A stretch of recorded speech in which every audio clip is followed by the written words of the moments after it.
এবার শাকিব খানের তুফান সিনেমা দুষ্টু কোকিল গানে মিমি চক্রবর্তীর এমন খোলামেলা পোশাক দেখে রীতিমতো খেপে গেলেন শুভশ্রী গাঙ্গুলী। পরিচালক রাজ চক্রবর্তীর স্ত্রী ও টলিফিল্ম ইন্ডাস্ট্রির একজন বড় মাপের অভিনেত্রী শুভশ্রী গাঙ্গুলী।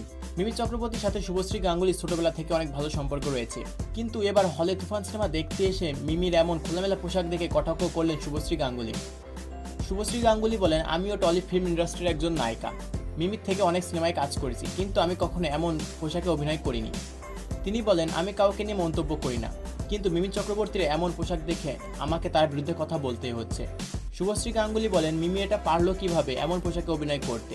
তিনি বলেন, মিমি তার সমস্ত সীমা পার করে ফেলেছে, তার ভাবা উচিত ছিল এমন পোশাকে অভিনয় করলে দর্শক তাকে কোন চোখে দেখবে।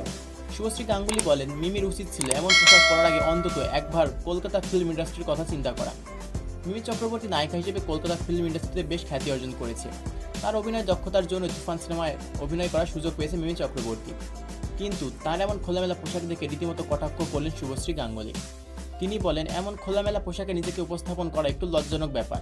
আমাদের মাঝে ভদ্রতা বলে একটা কথা আছে, কিন্তু মিমির মধ্যে সেটা নেই। শুভশ্রী গাঙ্গুলী বলেন, তার জন্য আমাদের টলিফিল্ম ইন্ডাস্ট্রির সকল নায়িকাদের কটাক্ষের শিকার হতে হবে। যদি সে এমন পোশাকে সিনেমাতে অভিনয় করে, তাহলে সে পরবর্তীতে কোনো সিনেমাতে অভিনয়ের সুযোগ পাবে না। তাই তার উচিত এখান থেকে শিক্ষা নেওয়া।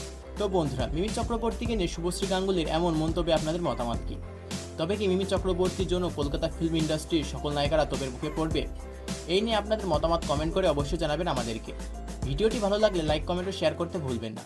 আর আপনি যদি আমাদের চ্যানেলে নতুন হয়ে থাকেন, তাহলে চ্যানেলটি সাবস্ক্রাইব করে বেল আইকনটি অন করে রাখুন। ধন্যবাদ সবাইকে।